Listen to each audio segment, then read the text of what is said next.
Blog Talk Radio. Caution, the tea is hot. Blow it off first, okay? Dishing tea with Big Meech. Hello, hello, hello. It's another glorious day, my tea sippers, and you know what time it is. I hope you have all of your comfort together because it's time to dish the tea. And you're dishing darlings with Big Meech. Can't wait.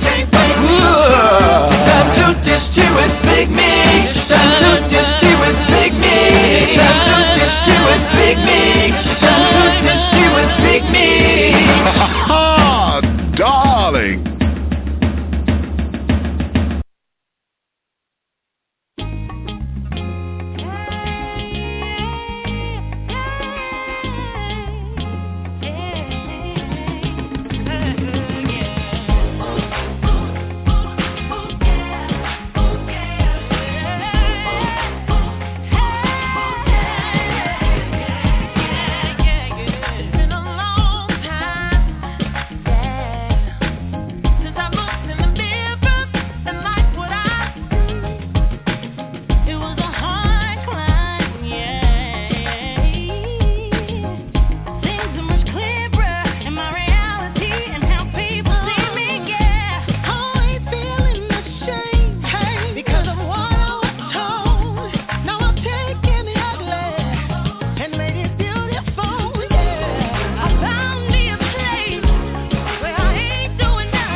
And hello out there in Blog Talk Radio land, here in the United States and across the globe. Hello to all of my children over there in Germany and Italy and over in the Caribbean islands and everyone at the sound of my voice. I hope you have all of your tea crumpets together, darling, because you know what time it is, honey. It's time to dish tea, and you're dishing tea, darlings. With Big Meech, honey. If you can tell from yesterday to today, honey, I'm having a couple of vocal problems, and it's not major. I'm not claiming that. It's a little chilly and carrying on, and so I'm a little bit congested, but we're going to get through all of that. Once I get a couple of coin up in here, honey, so I go get me some expectorant so I can sit up there and cough off and get this up out of me, honey. We'll be fine, but some good old-fashioned chicken noodle soup and some heat, and I'll be good. But, excuse me. Today, my darlings, we are having a special edition show, honey, because I did not tell you yesterday, but over the weekend, honey, I went out and I went to go spend some time with my girls. And if you're on my Facebook page, you saw, honey, I put up the few little pictures I was able to take because, as I said yesterday, honey, I denounce, I deplore Huawei products, honey. The Huawei. If y'all ever seen that phone and don't know how to pronounce it, it's pronounced Huawei. I have the Premium 931. I hate this phone. It is a monstrosity amongst contraptions, honey. And this little bitch, honey, has taken me through changes.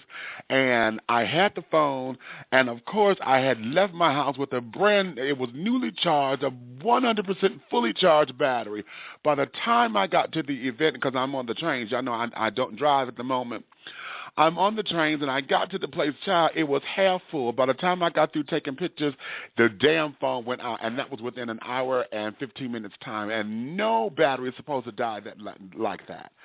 So I had a few pictures, but while I was there, and I was a little too fashionably because I wasn't sure if they had secured my credentials and carrying on so that I could be VIP on the list. And when I got my confirmation, I was like, okay, cute, love. I had missed a few people. Regina Bell was there, my sister, who don't know she my sister yet. My brother who did the jingle, Tony Terry, he was there with 7. And carrying on, I bumped into Dottie Peoples, child, didn't know she was there. There was a couple other children that were there that I missed. But who I ran into, honey, was this gentleman that I'm about to bring on to the show. Now, before I bring him on, y'all know I had to do a commercial break before I bring him in, just to tease y'all just a second. But when I ran into him, it was wonderful because I thought to myself, y'all know that, my sisters and carrying on, honey, I'm good with many of them from the cast of R&B Divas, Atlanta. The L.A. girls I do not know personally, but y'all know Shantae was on the show, and we forged a cutesy little sistership, honey, and I'm able to call her my sister. I'm waiting to get Kelly and some of the other girls to come on in. However, when I bumped into this young man, honey, I said, oh, wait a minute, honey. This is the child I need to talk to because he will help to bridge the gap, help to answer some of the questions that all of us have as viewers, and, to put a little light on what's going on with the show, the content and carrying on, and can dispel a lot of what's happening. Now, we're going to do it cutely. I'm not, y'all know how I roll and carrying on. So we're going to do some things real cutely and carrying on. And so that those of you who are fans of the show like I am, in fact, this is one of the only reality shows that I watch because I'm not a real big fan of reality TV. But because of my relationship with the girls, prior to the show, I said, well, let me support my sisters and this, that, and the other. And now that they franchise and have the L.A. cast, and I'm sure it's going to branch off and do a couple other things, this is going to be absolutely fantabulous, okay?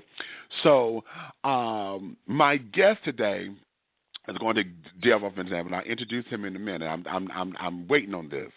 But before I do, let me go here. I got a couple of special announcements, one of which is I need for you guys to get your tickets. We're doing the 50-50 raffle tickets. That's a fundraiser for my play, No Time for the Pain. We are looking to open for a summer 2014 opening in Detroit, Michigan. July 2014 is what we're looking for, we're shooting for. So in our process of needing to raise $8,000, honey, we've started off with the 50-50 raffle. So we have 1,000 tickets that we need to sell.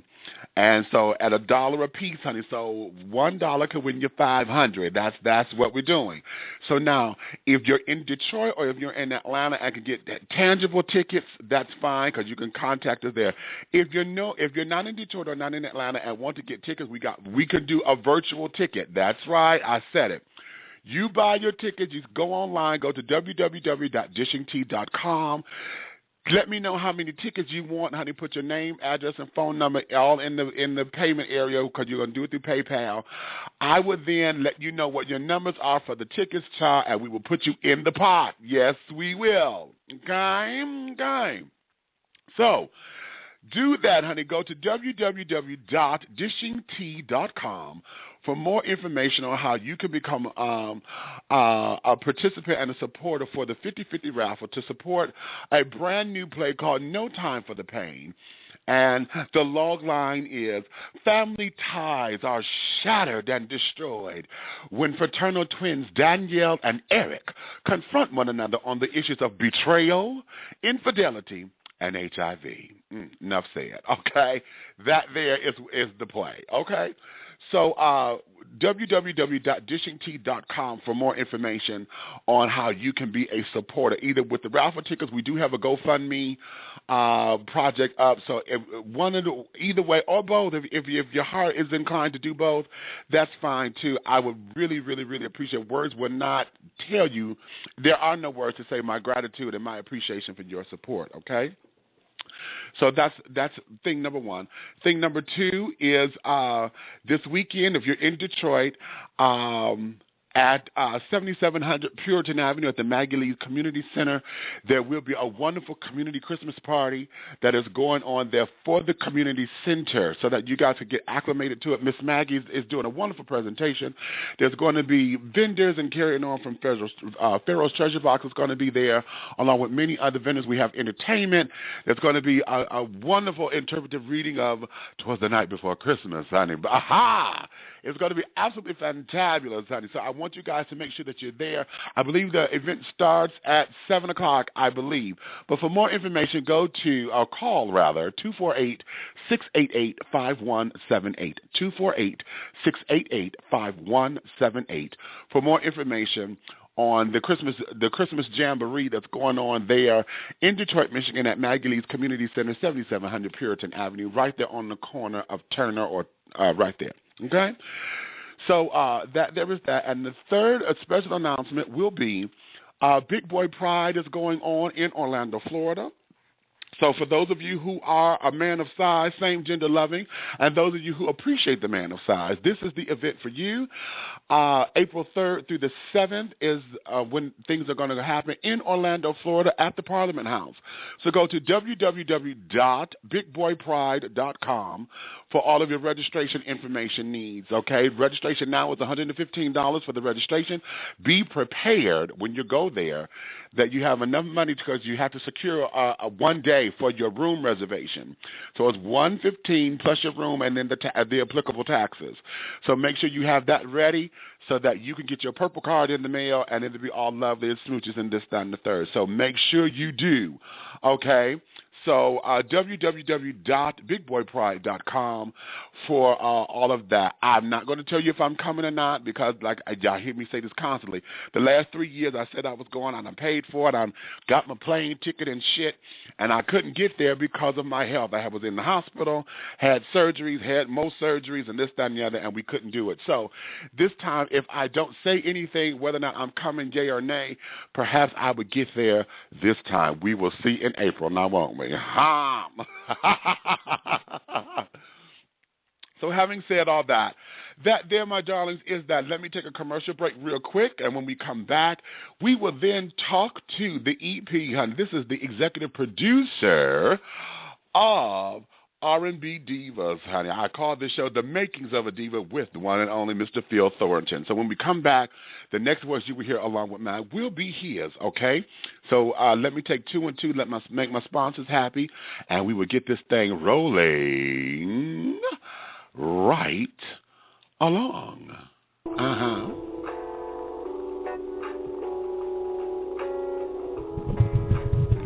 African Easy Silk. beauty products designed with healthy hair and skin in mind. African Easy Silk products are manufactured with the highest quality ingredients. Our products contain special vitamins and oils designed to promote healthy hair and skin. Treat yourself to that luxurious feeling of being soft and supple as you bask in our bubble baths and body lotions enriched with emollients like African shea butter, vitamin E, and olive oils to condition your skin. Delight in the wonders of the African Easy Silk hair care maintenance system and relaxers, formulated to promote hair growth while leaving your hair soft and silky.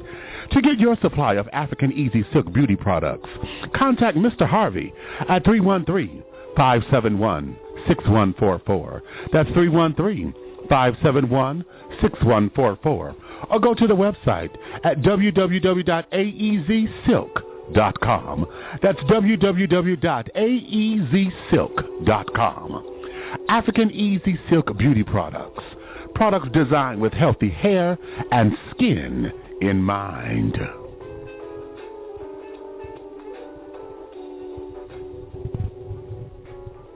Trade Day Management and Publicity Firm, an Atlanta-based PR production and management consultancy firm specializing in aggressive publicity and exposure campaigns, artist development, leveraging mutually beneficial relationships, and brokering deal with integrity. At Trade Day Management, enjoy a touch of Southern hospitality with a universal appeal. For all of your public relations and entertainment management needs, contact TVOne Davenport at 678-523-3088.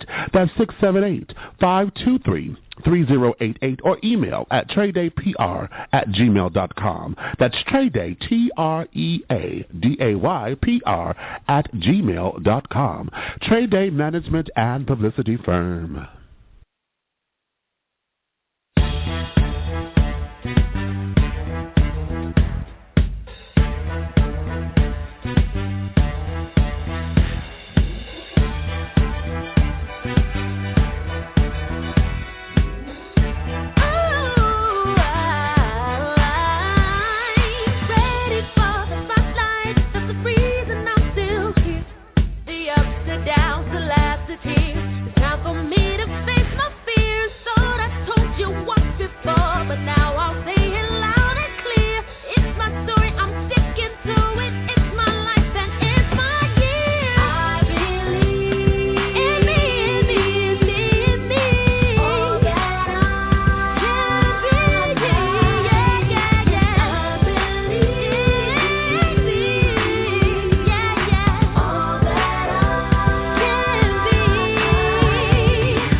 Divas.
All right, and we are back. For those of you just tuning in, honey, and you want to come in live on the conversation, if you have questions, comments, or concerns for my guest, please feel free to call in at 347-205-9183. That's 347-205-9183. Okay? Now, let me do this because I did not play my little disclaimer. Y'all know I get tired of listening to this thing, and yeah, let me just play it. Dishing Tea with Big Meech is for mature audiences, and the language and/or subject matters that you hear on this program are not suitable for children or anyone who is not mature or responsible enough to handle the subject matters. So your listening discretion is advised. Enough said. Enough said, honey. Okay? So now let me go into this because I know his time is very limited. So I want to make sure that we get this happening. Plus, we have an exclusive, I hope, that is going to be revealed here. I call this show The Makings of a Diva with Phil Thornton. Now, I know that many of you, if not all of you, have been following the TVOne reality hit show R&B Divas, both Atlanta and L.A., where today we will get some inside information about how the show is constructed.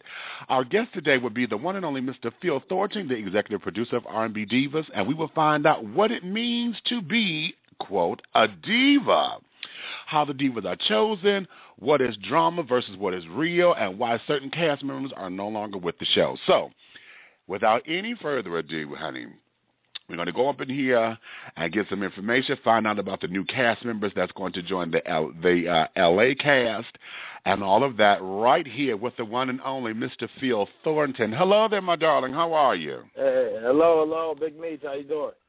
Hey, baby, everything is everything. I am all of the above and beyond. Awesome. Glad to hear.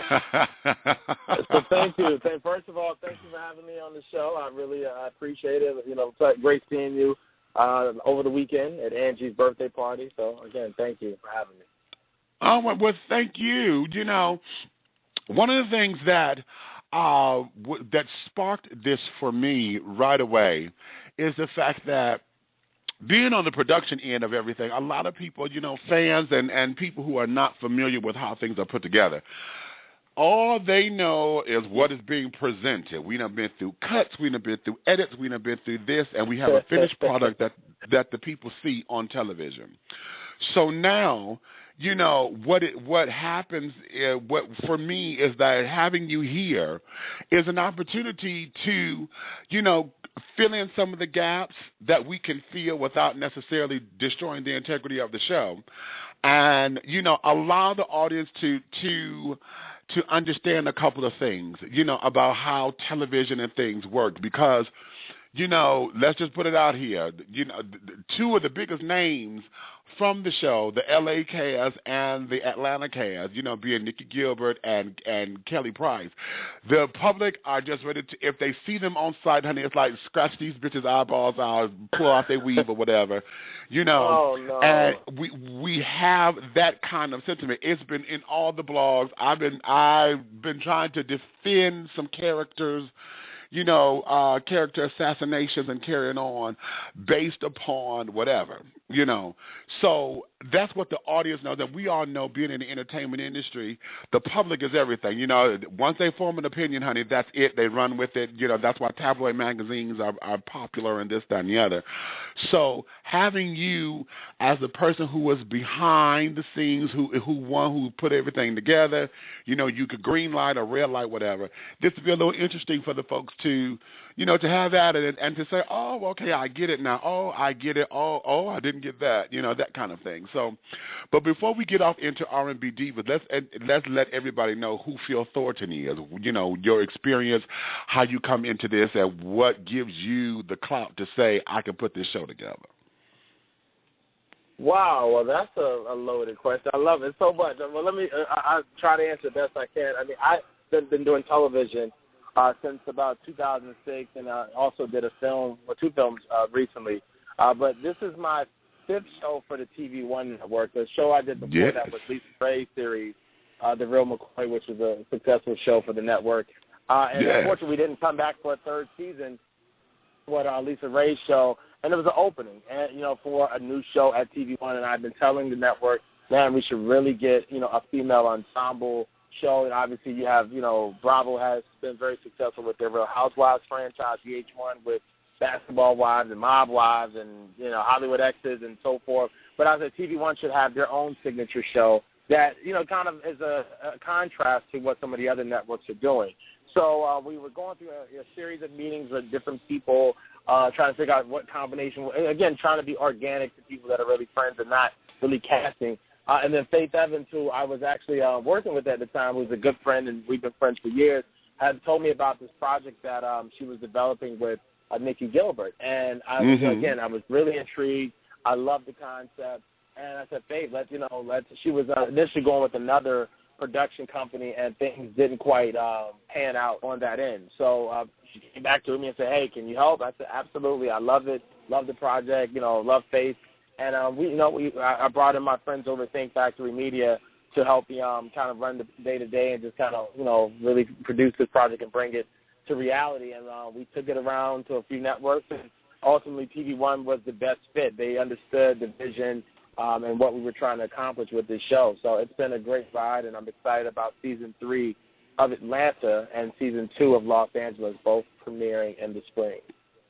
All right. Okay. Yep. All right. Now let me go here, because I know, reading over your dossier, that not only have you been in television, but you've also been in music production. So having been background and this, I'm not background, but being in the background and helping to develop and working with Arista Records and carrying on, with the likes of Aretha and Whitney and those kinds of names. You just said Faith and other artists who have been in this industry. Having this kind of ensemble with a lot of singing entertainers and carrying on, how has your expertise come in to help shape or define the quote-unquote diva mentality of the show? Just like you said, I've worked on the record label side. I've been an artist manager for many years. So, again, I am, out of the team of producers, I have the most music industry experience and knowledge. So I chime in from time to time. Because, again, I wanted to feel authentic and real for the viewer and really have a behind the curtain from these ladies' journeys. Because, again, when I'm looking at just, people to add to the cast, I'm looking for people that, not only, are talented and can sing, but that really have the grind. Because a diva is not just on the stage, it's off the stage. A diva is someone that's a mom, someone that's is a wife, that's someone that has their own business, that's, doing multiple things and has multiple streams of revenue. And that, to me, is a true definition of a diva. You know what I mean? Like, when you think of Whitney Houston, she was the actress, she was the singer, she had, she had a lot going on. It was Whitney. So it's just like, I look at just these ladies and anybody who we even entertain for the current or future cast, like, what do you really have going on? Like, we're not in it for the drama. We're in it for, one, and first and foremost, the true talent. Second, that you are real and you will be transparent and really be forthcoming. And but it's been helpful, like I said, just, because I really want to see all of our cast, succeed. And again, I come from the music background, so I champion the music-based stories, whether it's, one of the ladies in the studio session or at a video shoot or at one of their performances or a listening party. Like, so I encourage those things. The network is, 200% supportive of those type of things as well. So I definitely try to, because of my music industry background, really encourage and execute those music-based themes. Like, that's so okay. Important. Okay, interesting. Okay, now let's go here. So let's break down the Atlanta show first. Okay. Because the whole idea behind the show came about, we saw the premise of the girls wanted to come together. They wanted to create this charity album and this, that, and the other. All the girls get together. We do this, and, show the sisterhood, and black women can do this, and we could come together without being bitches, and blah, blah, blah, blah, blah. And then as the series started to unfold, we started to see a lot of character breakdowns, and what we thought was going to be this fantastic project may not have been as fantastic as we thought it could have been. So now in developing... I will say the project as it's released was a success. We're very pleased with the album, and it's actually nominated for a Grammy right now for Best R&B album.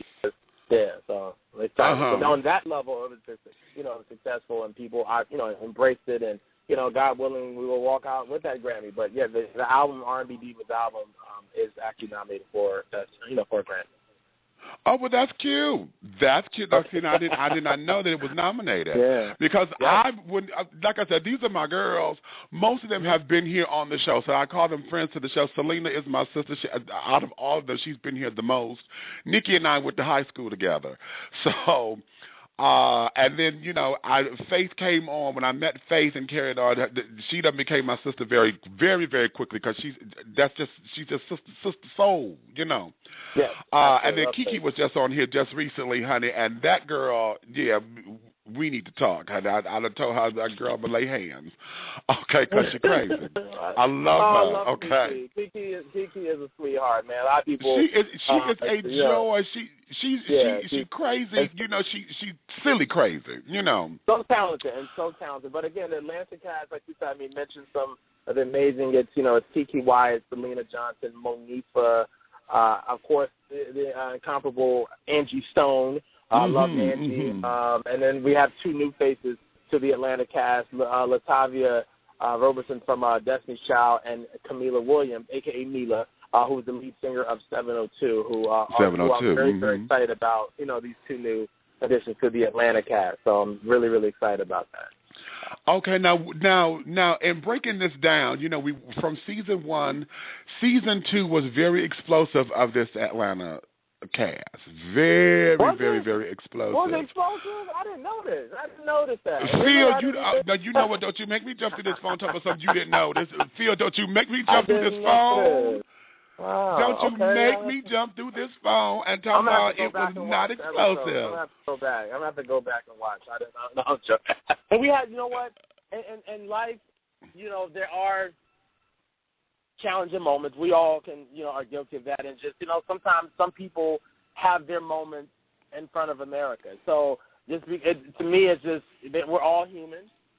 And then my thing is, again, I've said some things to people that I'm not necessarily proud of, but I didn't have a camera in my face, documenting that. We just allowed to be there and capture, when it happened. But let me put out any type of myth. Do we encourage that? No, we don't. Let me start there.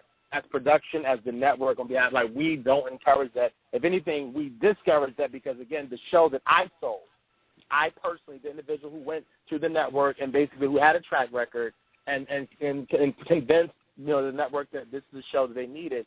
I didn't present to them a drama-filled show. It was a music-based show that really chronicled the lives of these ladies, their individual journey, and their sisterhood amongst each other, how they hold each other up. That was the show that I sold. So somewhere along the line, some people, again, to each his own.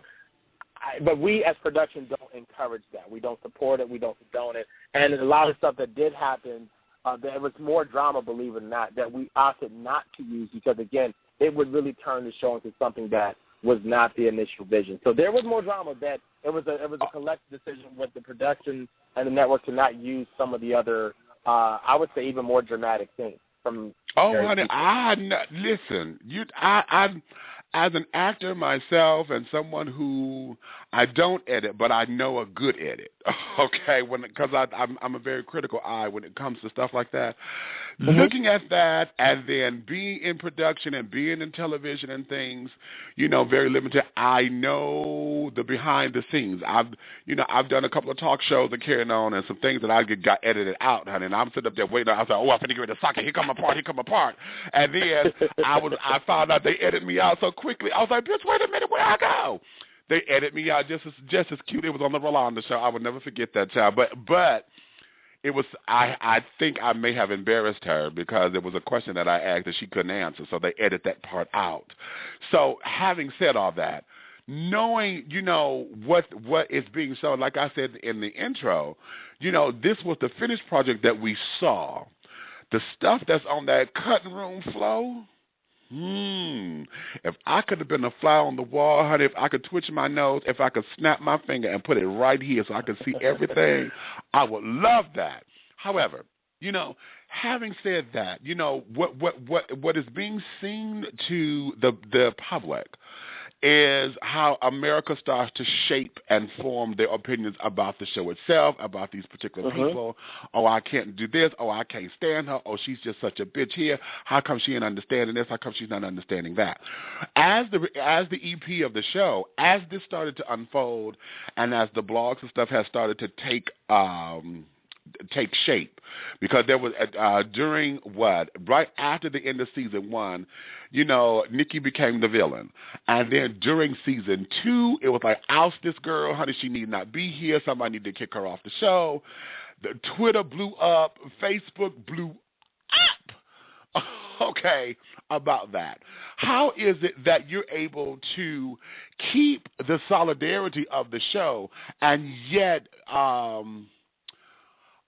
you know, be blinded or not let the social media stratosphere interfere with the production of the show?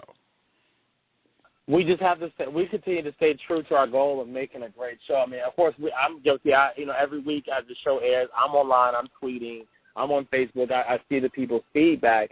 And to some extent, we take it into account, because people are tweeting and say, "Where is such and such at? Why can't you get this person on the show? This person And so we take those things into consideration. But as far as the comments, I mean, it's just it's what it is. I mean, like people, we take it all into account. I mean, I look at it. I can't speak for everyone, but I know at least I look at it personally as far as look at the comments, good, bad, or indifferent, from the show, because it helps me. It helps me see the people love. They want to see more of Selena's personal journey with her mother. Or they want to see more of Monique and Therese. Or it's helpful in that regard. So I look at the social media, very helpful.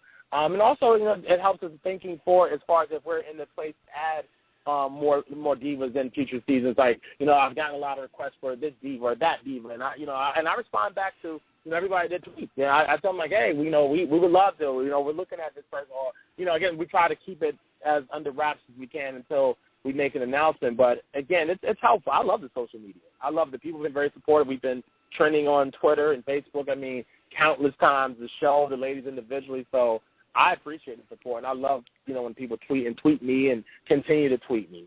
Billionaire, that's fun for the name. So I love it. Okay. I love the yes, but billionaire, honey. Yeah. So but again, I love the feedback, man, and that's just life. So again, I don't like to work in this bubble of just like that we're doing such a great. Because that's our way of getting direct feedback from the viewers. You know what I mean? Everybody doesn't have my telephone number to really call and break it down. Because all my friends and sisters, they call, my mom even, they'll call and tell me what they thought about the episode or their favorite. So, I mean, I love the social media commentary, and it's funny sometimes. Sometimes it's not so funny. It's a little cruel, but I love the honesty in most cases from viewers, and it just really helps us, at least help me kind of know how to navigate and move going forward. Because I get a lot of, so even right now as we're filming both Atlanta and LA, it just helps me have a better scope of some things that we should capture, going forward. But a lot of that is, obviously my personal, but I do take into consideration some of the social media posts and comments. Okay. Actually. Okay. Well, cool, B. Now let's go here so that we can still shape the whole idea of Atlanta, because one of the things personally. Now let me put my personal things up in here, because as I look at the show, it hurts my feelings, because I've told this to Nikki and Selena on a few occasions, and when they did the reunion show, it broke me, because what I saw was how instrumental something should have been harrowing our sisters, to where it had the potential of destroying a friendship or destroying a sisterhood, and then it put so many barriers and things up in here. As the EP, when you start to see a demise or something that starts to happen, how do you handle that off camera, to where it's like, okay, sisters, how do we maintain all of this? Because, when it started to get personal, and the whole this, that, and the other, and they look like they finna come to blows here, and then I'm hearing some things that happen off camera and carrying on. As the EP of the show, how does that affect you on a personal level? Because I know it hurt me. Because I'm like, wait a minute, honey, y'all my sisters, and y'all are sisters. So why are we going through this like y'all finna go to treat each other like y'all hate each other, and we'll just get together for the family reunion? Have a piece of chicken, and then I'll see you next year. No, I mean, and as an EP, I mean, it definitely hurts, because, again, I have really developed personal relationships with the ladies that I didn't know and the ones that I do know. I mean, again, I've known several of them, especially in the Atlanta cast, for years, and some I'm getting to know better, and with since we started the show. So it definitely hurts. I mean, because to see people that had started out with such, with a great bond and friendship and sisterhood, and to see what it's become, it saddens me. And we've had, as production, off-camera discussions with some of the specific ladies and let them know we don't, just you all should really work this out. In some cases, we don't have to have necessarily cameras there to bring some resolution. You all should have a real off-record, and some have taken that advice and have attempted. But, when the cameras start rolling again, the craziness starts back. So, my thing as executive producer, we've tried, try things a certain way for the first 2 seasons, and it was time for change. So that's why I'm welcome. I greatly welcome these two new faces to the Atlanta cast. So I mean, just sometimes people just have to you have to make changes to hopefully get a different outcome. And that's what I want. You keep doing the same old, you're going to get the same old result. So that's the best way I can put it. And you don't have to be the smartest person to read between those lines. It's time for a change. It was time for a change. So I mean, I greatly welcome. I mean, Faith has a lot going on, so she's still involved as an executive producer, and she's touring the globe and doing a lot of great things. And she has 4 children to take care of, so she's very much still involved. And we shout out to Faith Evans. Latasha's moving on to another project that I don't want to spill her beans, but she's got another great project that she is working on that I'm sure that she and Rocky will announce top of the year. But, so we have, you'll even see Latasha this season. She makes a cameo in episode 1, 4 things. But again, it was time for a change. And I thought, as a part of that change, these 2 new ladies are amazing. They have great stories. Mila, her, she has a relationship with R&B singer Music Soul Child. They have a child together.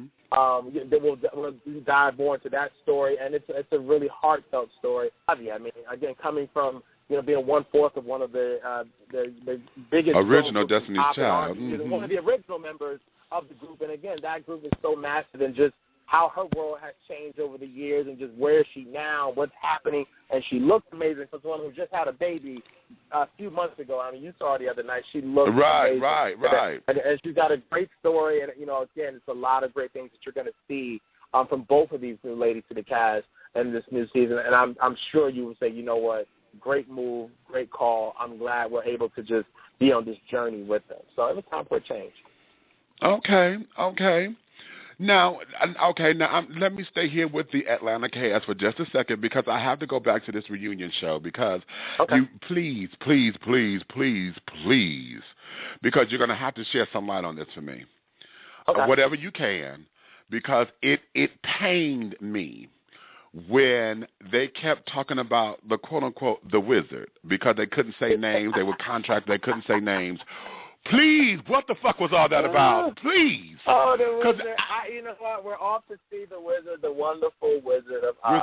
I love it's the wizard. I can't speak for the individuals that reference the wizard. You probably should ask them better. But based on the way it's being presented in these reunion shows, it's like that we're this, these people behind the curtain kind of pulling the strings, and but the irony, but the irony is, if you do a survey amongst the cast, and last season, between Atlanta and LA, we had 13 ladies. If you do a survey, the majority, with the exception of probably 1 and maybe 2, will point to the quote unquote wizard.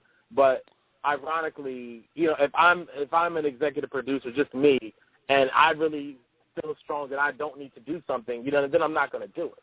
This is my brand. This is my whatever. So there's no man or no woman that's going to tell me otherwise. If that, you know what I mean, if that was something that happened. And again, from production standpoint, I encourage you. You know Selena, you know Angie. You ask them when and how does production interfere, or like that's not what we do. We keep it true to form. We get at the top of the season their calendars, and then we basically create our shooting schedule around their calendars that they give us. And as things evolve with their schedules, we add in and we adjust and adapt. And, that's just kind of keeps it real and keeps it a reality show. We don't encourage them to be dramatic and over the top. And the Wizard, I don't know who the hell that is. Like, you know what I mean? Like, I don't know. But again, so I think it's, some people have told me I'm the Wizard. I don't know. That's not my name, so I can't, speak to, you know what I mean? Like, call me by my name. You know what I mean? If you're talking about me, then address me. Because if I'm talking about you, I'll address you. But I don't, you know what I mean? So I don't know who the hell the Wizard is. But, if it, it may be a combination of production. But the thing is just, again, for the record, certain people try to point that it's this evil production of the Wizard. Just know, again, that everything that we as the producers create and edit and everything, we also have the input and, of the actual network. So it's not just the production company. We deliver this finished show. Again, and this is something many people don't realize, we have network producers as well that are assigned to the show. 3 to be exact. So they're on set. They're giving notes on the edit as well. It was a collaborative process because at the end of the day, Big Meech, we're using their money. So you know the world we live in. When you're using somebody's money, you're going to have to also, it's a collaboration. So it's like an artist getting signed to a label. Now, if you're creating your own record and basically delivering it to the record, just to, record label to distribute, one thing. But if you're going to Columbia Records and say, I want a record deal, and they're cutting you a check for $500,000, you're going to have to work with the producers they want you to work with. It's a collaboration. That's right. You know what I mean? So it's the same thing with this. So it's not just solely the producers or this fictitious wizard, it's really a collaboration with the producers and the network. And, again, we only can document and showcase what you give us. So if you give us greatness, we're going to show greatness. If you give us foolery, we're going to show the foolery. So,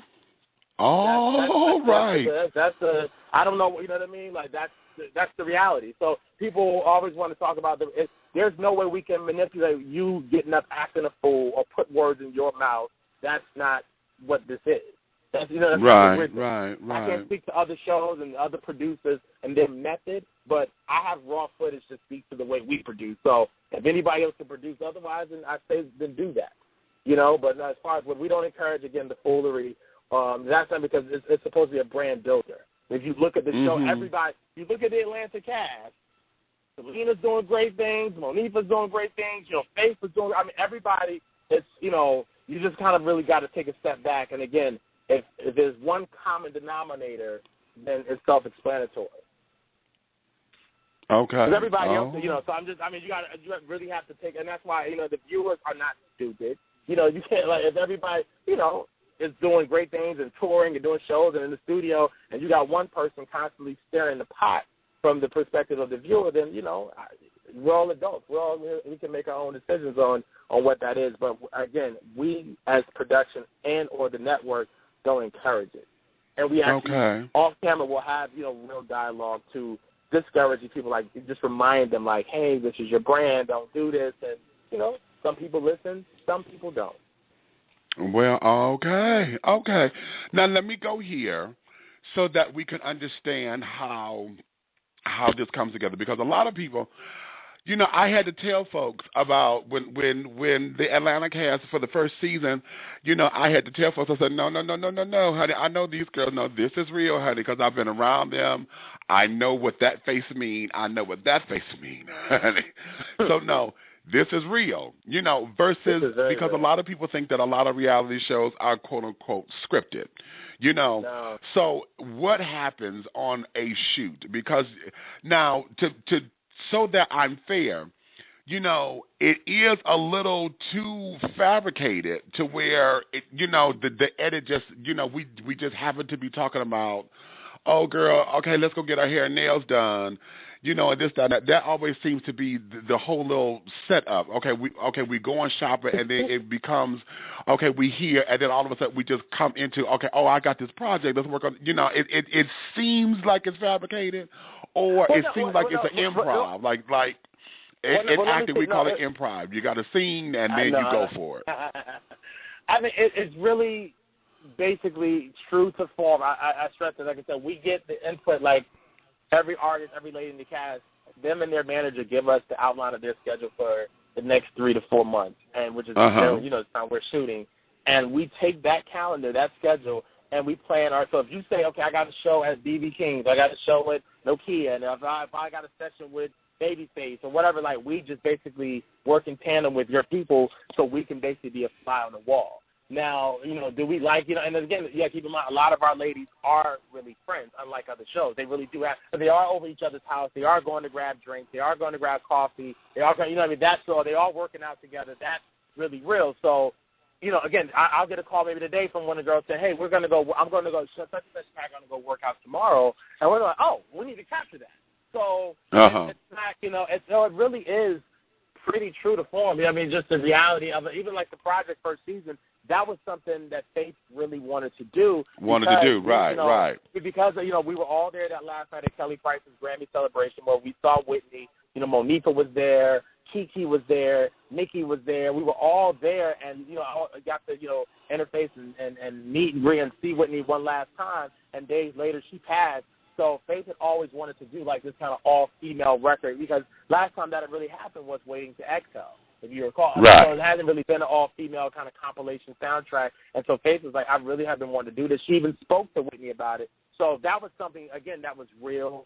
It's a real project. It's in stores. It's available, you know what I mean? And, again, the money went to charity. So, again, it went actually part of Percy's went to Whitney School in New Jersey, and then we all also gave to additional charities that were near and dear to our heart. So it's like, again, that was a real project. That wasn't production telling you, do this album. That was something Faith was like, yo, I really want to do this. She really went to the ladies individually, and basically because she was an EP, that was, the record she did, and she asked them, and we didn't encourage them or discourage them because, some were like, yeah, I'll do it, and some were like, not so much. So, again, that was really how things, transpired. So that's really what it was. Next season, Selena really wanted to do a tour. You know what I mean? Her and her manager really were talking to an agency. That was really the truth. You know what I mean? We just documented. They had an agency that they pulled in. So, again, we try to keep it as, as real as possible. Again, we're not with them 24 hours out of the day, but for the hours that we are with them, we try to just, as calls come in, things really organically happen, we try to just capture it. We don't like to, like some shows will recreate scenes and do like, we just really try to just, okay, like if we know that, one of the ladies wants to talk to another one about a specific matter, they may say, hey, I need to talk to her about this, but I'll wait till tomorrow or whatever. And then, so it really is the first time I've been hearing it. It's not like they even know, you know what I mean? It's not staged. Right. Or, it really is like, we really follow the direction of our talent, which is why, most of the ladies in the cast are very pleased and are excited and eager to come back because, if it was something that we really were manipulating, really think about it. You would hear a lot more rumble, even not even necessarily press, but even you being friends with some of them, you would hear a lot more just, ruffles and rumbling, from Selena or from Angie or, because these are not quiet women. You know them personally. If they right. They're going to tell you that, yo, this shit ain't right. This is some craziness. I ain't feeling like they will tell you they're in your face kind of people. So, with that said, again, we really try to keep it as real and authentic and just like, man, like, because people, they recognize when something is fake. That's what I was like. Right. I'll say, oh, I can tell that's not real. I can, like, and, then some things is like, yo, you really are just there when things really happen, good, bad, or, whatever. But we try to just stay as true to what's really happening because that's what resonates with our viewer. People like the realness, of the show. You could tell, like, it's real stuff happening. You know what I mean? Like with Selena, even to her, her situation with her dad and her mom. I mean, you saw that even spill over to Fix My Life with Iyanla. Like that's her real life. Day-to-day, struggle with her parents and her mom with sobriety. Like that's real life. We can't manipulate that, and we're very respectful of how we handle. So it's like and Monifa's sobriety. And just our relationship with Therese. I'm really thinking about our story arcs. Like that's the realness of their lives, and we're very sensitive and delicate on how we deal with these things because this is their life that they're allowing us to capture and put into 43 minutes of television, every week. So it's, exactly. And now you said something where I want to go because now, and now I'm finna go branch over here into the LA cast and going into what they will allow for you to see, because as we saw, Claudette was cute. But, honey, she had a lot going on with what happened with her daughter and this, that, and the other, and we did not see a lot of her, and in those particular moments, how do you rectify that? Because she's a genuine cast member, but, with so much that was going on, I know for me, she kind of got lost in the shuffle because it's like, okay, girl, what's happening? And then when she would come back and say, oh, child, this is what was going on, that was what was going on. And you want to make sure that personal pain and stuff like that, what is too personal is not, diminished or it loses its dignity because it's all on whatever. Kind of like, I hate that happened to her, and I didn't watch it, but how Miss Thing on Atlanta Housewives, honey, and that whole house situation, how she got kicked out of this house or whatever that was, and that's been the whole talk of the town. I was like, girl, why are you being seen like that on television? What? That kind of thing. So I'm grateful that you guys did not have her in the ugly cry at the hospital, screaming and hollering for her baby and carrying on. And Big Meech, just again, like I said, while we are keeping it true life and real to what's really happening, we also have to be very respectful. You know what I mean? Because there's certain lines that even as production and as producers, we don't want to cross, because that really happened as one day Claudette was on her way to set and the incident with her daughter happened. And, I mean, her daughter was severely burned. So the last thing we wanted to do is to be that invasive and in a hospital with her and her daughter as they're scraping her skin because she was severely burned. And then there was another incident with her son with the school in California that where the teacher did something to her son that also. So, again, all of this happened back to back. So, Claudette sat out from filming for a couple weeks, and so that's why it was like a period where you didn't see her at all, because she really, again, when you're a parent, those kids, they come first. Exactly. I would never try to get in front of a mother or father and their kids. So again, I was like, LA, we were like, okay, we have so many other great ladies in the cast to kind of pull the weight, and they have so much compelling stories. Like, Claudette, just take some time, because that's your baby girl, that's your son. Like, handle that and then let us know when you're ready, and then we can dive back in, and then you can explain, where you've been to the viewer. Right. That's what you said. But again, there's times like that we have to just really take a step back, unless, they're adamant about us being there, but we're not going to force our way into that, into those type of sets. Mm-hmm. And, that's just us. We don't like to do that. But you'll see one lady in the Atlanta cast this season is dealing with the matter with her son, and she is allowing us to be on this journey with her, and I love her for it. I think it's going to heal a lot of people and bless a lot of people. But it's really, she's letting us go with her on this journey. It's a very personal, it's very new, it's very fresh what's happening with her son, but she's allowing us to be on the journey. So, again, it's different strokes, but this is something she wanted to do to really hopefully help and, encourage and inspire a viewer, even if it's just one person. But that was her goal. But everyone's different. So, that was something that she, talked to us about, and we loved it. But when it comes to stuff that's that personal with your children, or even your spouse, we always try to be as respectful as possible, unless you want to basically open the door to that or pull the curtain back for us to really be in that part of your life. Okay. But Claudette is coming back, because I saw some rumors in one of these magazines that one of the former cast members said that we were firing Claudette because she wasn't delivering drama. Absolutely false, a total lie. It was never a thought in none of our minds, to get rid of Claudette because of the lack of drama. That's not, again, what we do. But I read that in a magazine from a former cast member, that basically said that that's why Claudette, we were on the verge of firing her or something. That's absurd. It's totally false. Okay, but then that's just the magazine, just for the record. That's the magazine, and I'll talk to Jamie Foster Brown on a separate tip about, checking sources. She and I need to talk, and I know we text, but respectable journalism, you check all sides of a story before you print it. You know what I mean? That's the me thing. You don't just go off of one side of a story. You know what I mean? Like, you actually go, let's do some due diligence. Everybody, people got my number. You see, I responded back to you, Big Meech, right? We were texting, we made this happen. Right.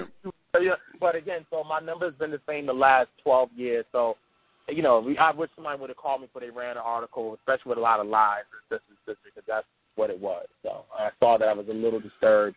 And, you know, again, I need to really have a face-to-face with Jamie Foster Brown because we texted about it, and, you know, she's, you know, opened up the door for me to talk about it. But I don't like when people tell a lopsided, you know, part of the story or their perspective, and especially when it's fabricated and just lies. I don't like that.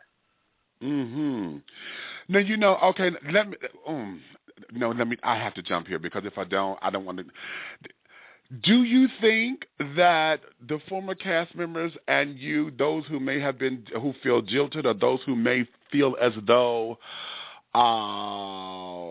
they may have been seen in a bad light or whatever at your hand because you are EP, do you feel as though that the integrity of your relationship is still the same, or it can be salvaged, or have ties been severed, or do you put that in their hands for them to determine? Well, let me go specific case by case.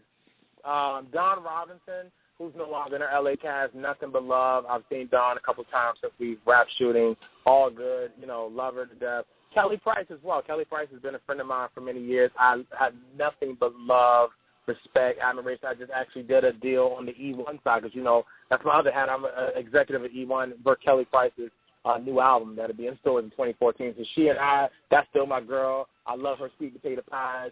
Jeff, her husband / manager, is a good friend of mine. So I have nothing but love for them. And, you know, I wish the experience would have been different for them. But, again, our relationship is still intact, still the same. We're still friends. I got nothing but love for them. Latasha Scott, nothing but love. Faith Evans, nothing but love. That's my people's, always will be. Anybody else, God bless. Stop. Did you just Luther Vandross me, damn it? Did you just Luther Vandross?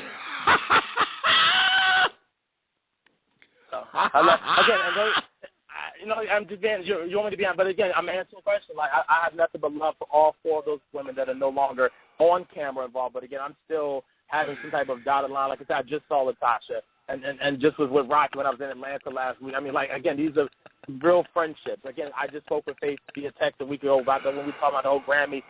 Love everybody. It's real genuine. So, yes, none of those relationships have been, you know, affected. You know, again, all love. And Kelly, man, I love Kelly. So I just, again, I wish it would have been a different experience. And but, you know, things happen. But I love Kelly, and I love Dawn and Faith and Latasha. Have mercy. Okay. Okay. All right. Well, all else, God bless.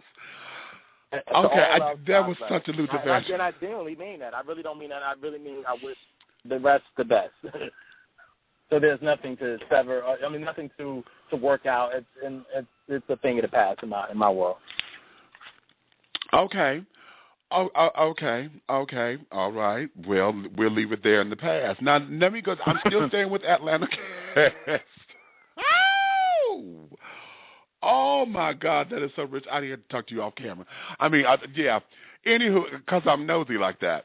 But let's stay here with the LA cast because I had Shantae here on the show, and she is such a sweetheart. She's such a sweetheart. Isn't she sweet? Shantae. Oh, she is such a sweetheart.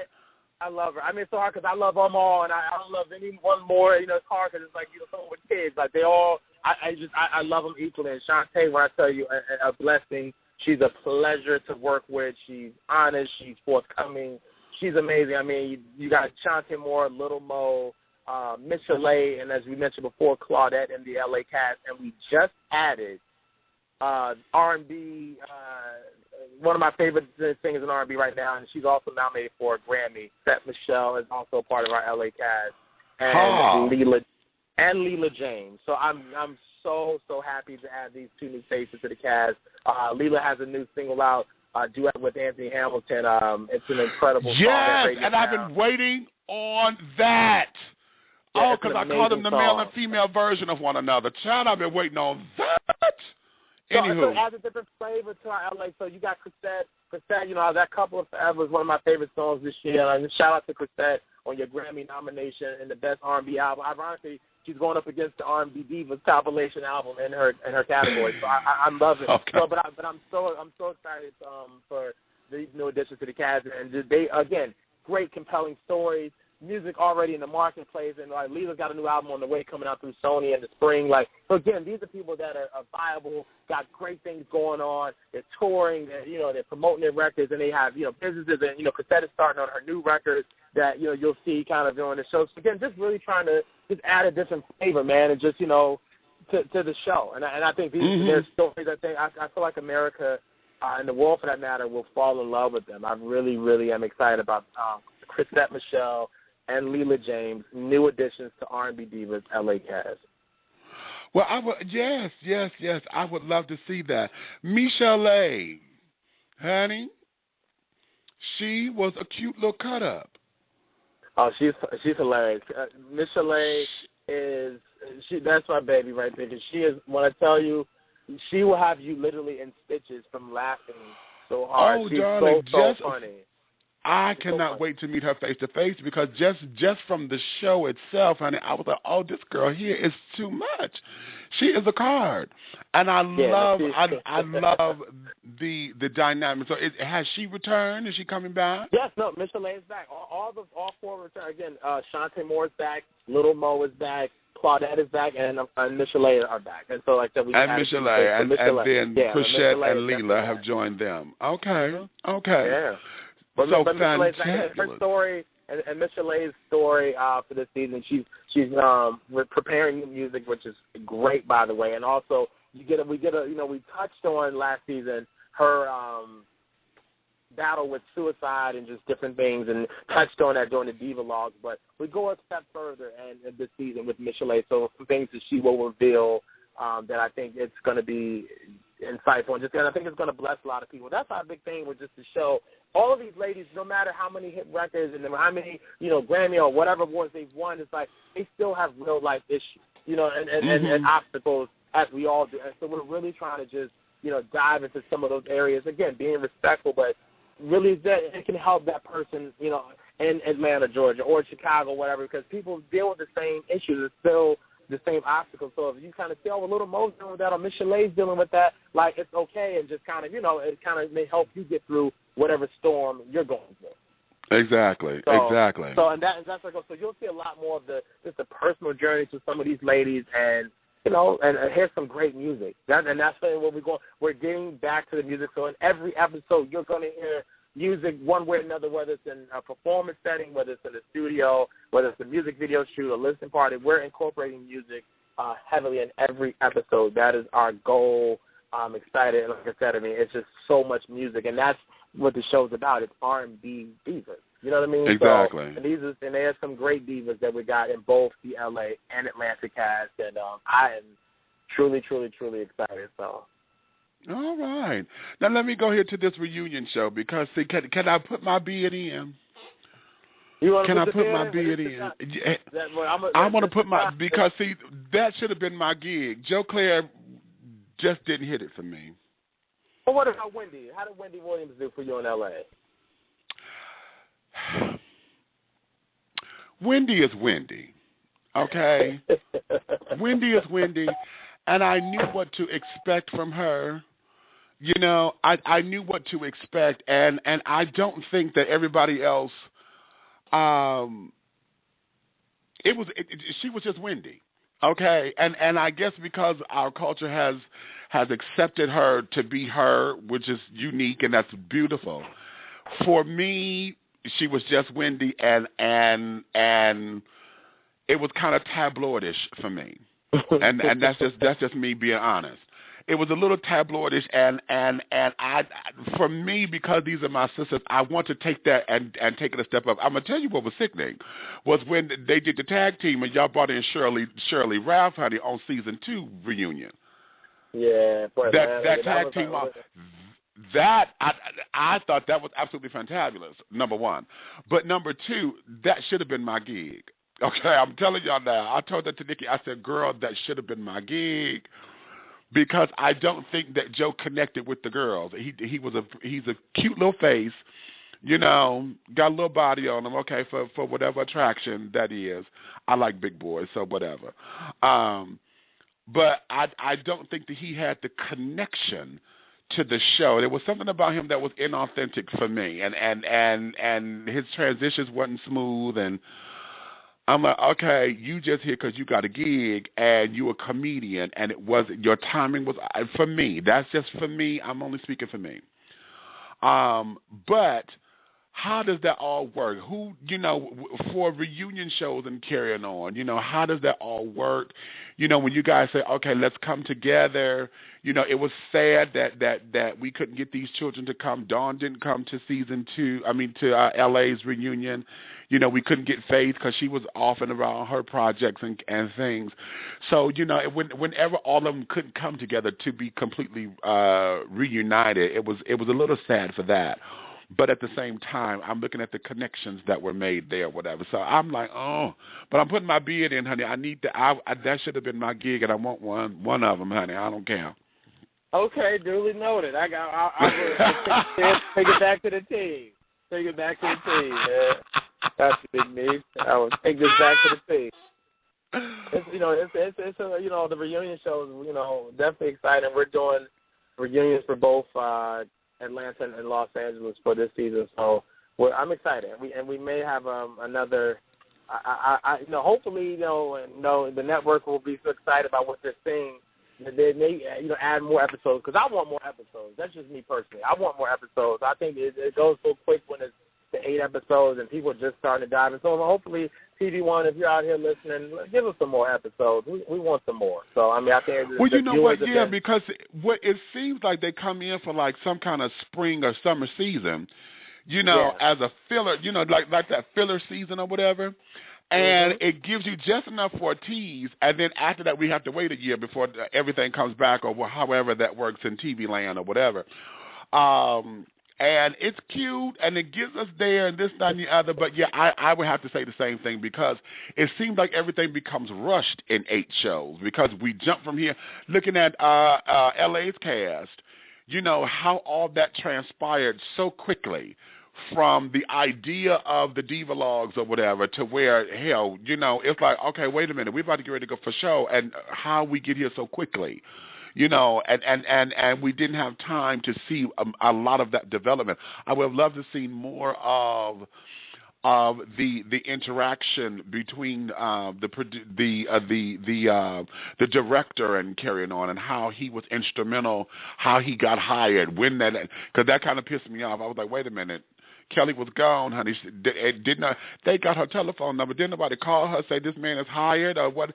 She coming in first time on the show, and she coming in to them say he's hired. Wait a minute, y'all. When we talk, y'all say he's coming in to be a consultant. Now he's hired. What? All of that in between there, I would have loved to have seen that.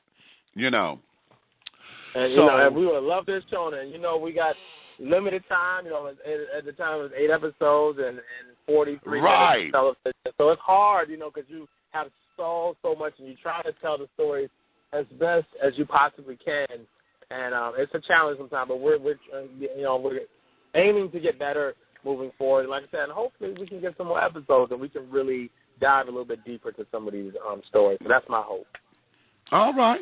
Well, I'm gonna put that out there with you, because if we're gonna do a show and a series like that, then yeah, give us the time needed to where the girls can be seen in better light, so that a better opinion can be formed. Let me ask you this, because far as merchandising and things are concerned, because y'all know, honey, I'm booked, honey, has become a Kelly, just a Kelly staple. That are y'all doing T-shirts and shit or what? Because I'm booked, baby. Well, I'm personally not doing anything. I can't speak for what any of the other ladies or even the network is doing. I'm not doing anything. So, if there is something happening, please somebody cut me in. Because I think it's a lot of merch opportunities for R&B Divas as a whole. I mean, the compilation was proof of that and how successful that was. And now, but if they do some things, I think it would be pretty hilarious. But yeah, that okay, you got our book. Can I just be Kiki? Oh, man. Yeah, it's a lot. So it's a lot of we got a lot of punchlines and catchphrases that I think that are T-shirt worthy. So yeah, that's actually a great idea. And I heard some of the ladies at one point, maybe I don't remember which lady Exactly. But I remember one of the divas that mentioned doing some T-shirts based on some of the, the catchphrases. I'm not sure where that is, but I think it's a great idea. Just whoever it is, cut me in. Okay. And then now let me go here because, see, as we're talking about R&B Divas and then having Shirley Ralph come in, not just to fill in with the reunion show, but that whole season started with the girls being out there to do the whole Diva Simply Singing. Yeah, I love that. And this, that, and the other. Which is Shirley's project, okay, and all of that is just phenomenal, and I think that was probably one of the most powerful episodes of the season. I mean, of the show. Period was that particular moment. With Kiki, going through her personal battle with dealing with her loved one, Nikki expressing what she expressed about, the regret of not being able to have the mindset that she has now back at the time that her family was dealing with all of that. So I think that was one of the most powerful episodes within the franchise. Going forward and looking to the whole aspect of Diva, having Shirley Ralph and has the franchise thought about bringing in some of the older girls, some of the classic sisters, to be mentors. I spoke with Shirley Jones of the Jones Girls, honey. When they you can't get no more Diva than singing background for Diana Ross. You can't get no more Diva besides being Ross herself. We have some, again, we had some moments that you were to do with, Miss Shaka Khan, the girls of the tribute, and we had some interaction with Shaka backstage and the ladies. But we are exploring some opportunities for some of our divas. And you saw something briefly the other night with Sherelle and Allison Williams and Regina Bell at Angie's event. And again, we had even a moment backstage with some of those divas. And so, but we have been exploring some ways to bring in and kind of bridge that gap. So, I would love to see like an Anita Baker or Stephanie Mills or, hell, even a Patti LaBelle or Gladys Knight. I mean, some of them come in. Okay. We're talking around some great ideas. So hopefully we can make something happen in either cast. But I know we are having very great discussions because I think that would be a powerful scene.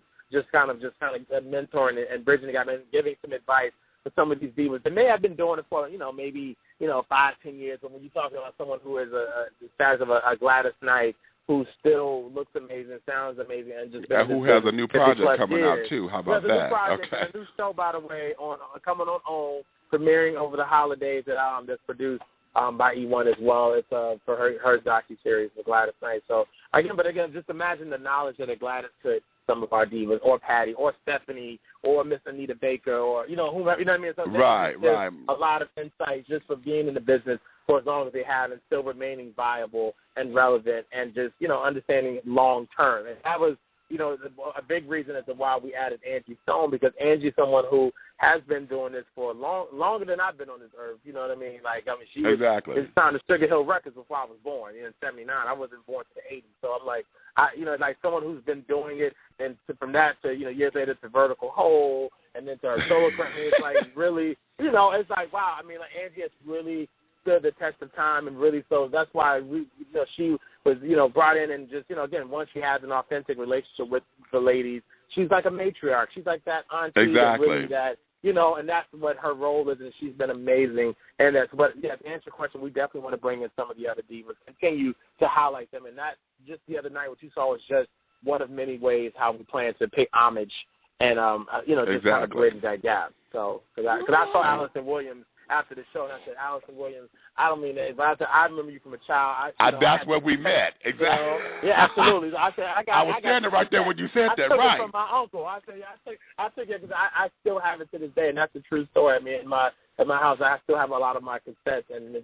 Allison. So just to meet someone that just call my name. Are you kidding me? That's great. Please, my love is so raw, baby. You better understand, honey. Okay, not on the outside. That's what I said to her. I thought, oh, Miss Not on the Outside. She said, she looked at me. She said, I said, oh, no, girl. I go all the way back. I go all the way back to that first album with them purple gloves, honey. Actually, they were electric blue. With that damn Phyllis Hyman like hat on. I go back to that album, Miss Thing. Don't come for me. On cassette. Now, you better get it. Okay. That's hilarious. So again, I want to continue because, again, there's so many people that I grew up on, and, we had Miss Mickey Howard in. I mean, you have some great divas in the room, so we want to keep that going and expand. So look forward to the future with us really trying to figure out a clever, again, organic way, because some of the ladies came to us, approached us about doing some type of lunch or dinner and having. So, again, we try to keep it true to form. We'll assist where we can, but we really like to let it be, driven by the ladies. You know what I mean? We'll help where we can, but if Selena wants to do something or if Shantae wants to do something, several of them have expressed interest in doing it, so we're going to definitely support it and, like I said, assist in making that happen. Because that event that night, that was all Angie. That was just people Angie called and they came to show up and support. So that was all Angie. We just documented it, That was right. And I miss Jennifer. I heard Jennifer was there, and I'm like, I miss Jennifer. Oh, God. Yeah, so it was a great night. It was a great, great night. So it's going to be a part of a great episode. So excited about that. So, yeah. Well, all right. Well, let everyone know, when the season, when we can prepare for this, what are we looking for?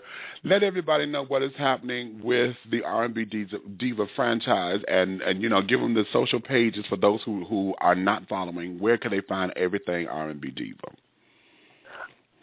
The show, look forward to the new season 3 for R&B Divas Atlanta in March. And the LA will premiere immediately weeks after that, wraps up. We're looking at like a late May, early June premiere date for the Los Angeles R&B Divas season 2. So that's that. For all details related to R&B Divas, go to TVOne, the TVOne's website, TVOne.tv. They can give you all their, specifics, more details on the show, older episodes, info on all the wonderful ladies. So, but TVOne's Facebook, website, Twitter, everything is, /TV1, and then the website is TV1.tv. So, TV1 online. All right. Now, before I let you go, I'm going to let you have it just for quite a little minute, because I know that you were helping this particular person.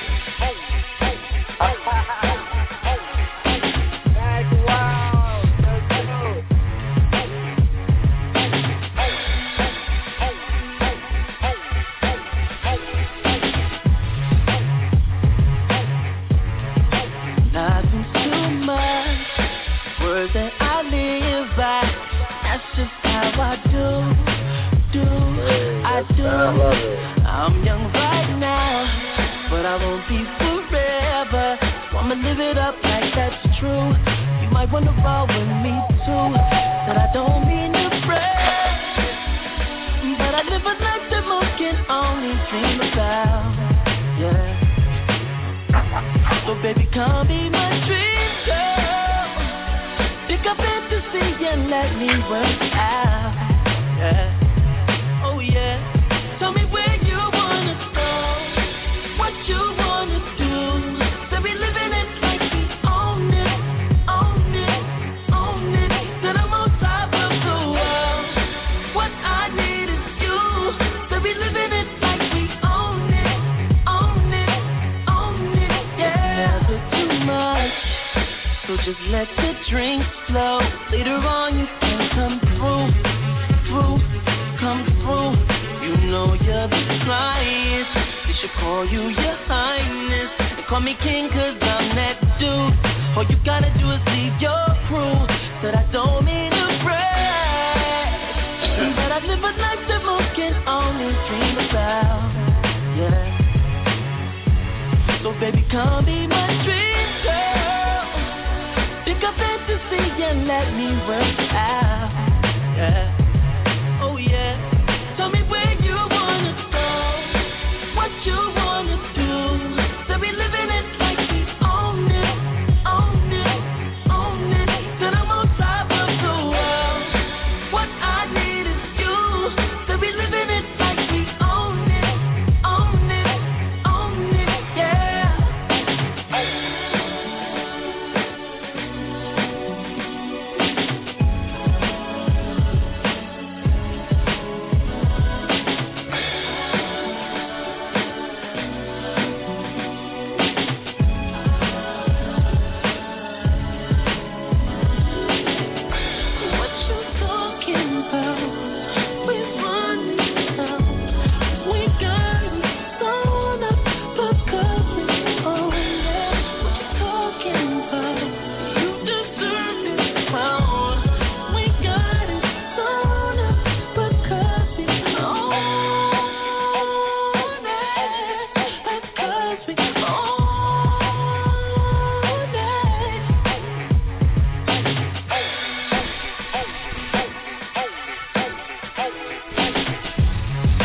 Okay, now. I decided to throw that up in there just for a little minute, honey. I couldn't let you get out of here without throwing your boy up in here like that. Man, I love that. Shout out Mac Wild. Shout out Salam Remy, the whole Sony Music family. Another Grammy-nominated project. Best Urban Contemporary Album. Mac Wild. New Yorker Love Story. In stores now. In stores now. Okay, right. I wanted to just do that because I wanted folks to see, you know, not only do you do this, but, you know, you had your hands in a myriad of things, as you said, at the top, you know, with television and music production. And that you also write. I didn't know you were a songwriter. That you also write and this and the other. And I'm a lyricist, honey, trying to get into this thing. And say, I need the tutelage of all of that. See, I got a song I want to get to Ruben. I got a song I need to get to Fantasia. Those are the folks who I heard in my head singing it. So, you know, those kinds of things. And then I need somebody to put some music behind it. I just got a melody, honey, and some words. So, you know, to have you guys there and to say this is what you do and that you doing what you love, you know, and you're following your passion for it, honey. I take my hat off to you because you're doing the damn thing. You got product, you have, you know, the prestige, and you have the recognition for it. So kudos to you and yours. God is good. God is all through him. I promise you. I couldn't do it without him. I really mean that with every ounce of my body. So I'm truly blessed to, you know, it's a great season in my life, and I don't take it for granted. So I tell everybody, just stay faithful, trust God, and just really don't accept no. Don't let anybody tell you that you can't do something, or that you will never be anything. Really, if it's in your heart and it's ordained to happen, and God really has that in your path and your journey, it's going to happen. It's already written. So that's my encouragement. Never let no one tell you or discourage you, you know, because people are always going to tell you no. It's such an easier, you know, response, and really just stay true. Just stay true to your goals and your dreams and your aspirations, because I'm doing what I love right now. I'm living a dream, and I'm grateful every day. Okay. All right. And that's a fabulous way to end this. That is a fabulous way to end this. All right. The making of a diva, honey. All we do is put a camera there. You give us your schedule and tell us what we can tape, and we just put a camera there. You do the work. You do the work.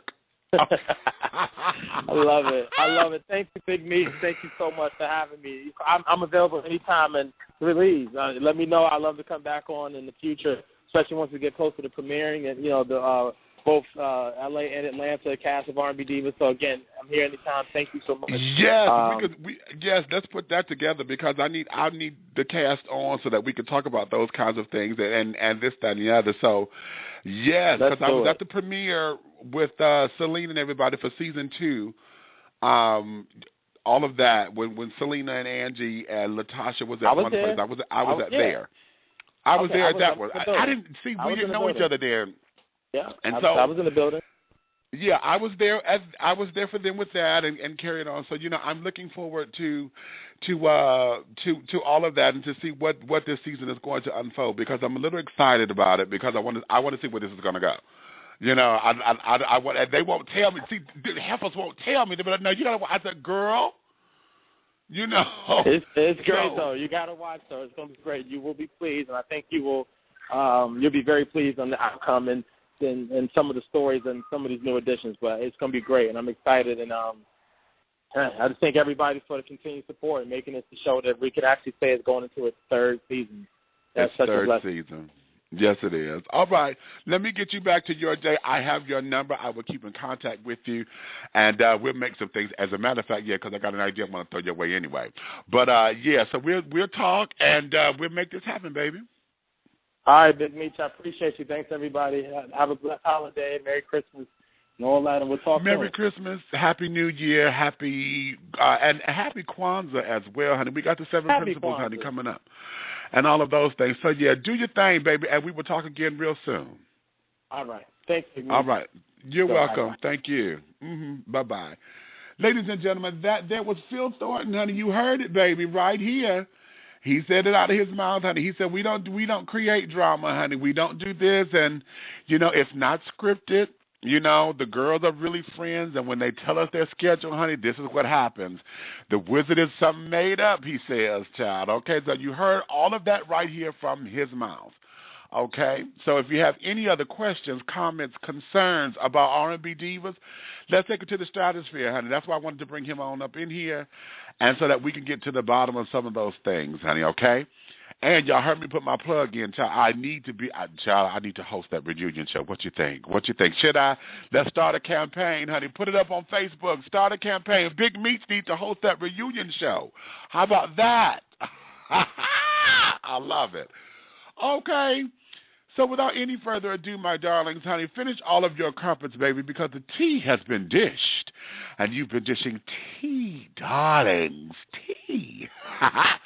With Big Meats, honey. If you love me, tell a friend. If you hate me, honey, tell an enemy. But do know this, one way, shape, style, form, or fashion, this thing here will move forward.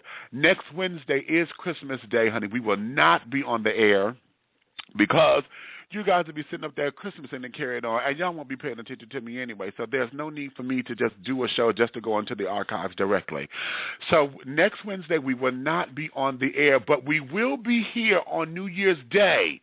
We're going to start the year off, honey, with a wonderful show. Coming in is going to be Yusuf Salam, honey. He is the publicist for Dr. Steve Perry.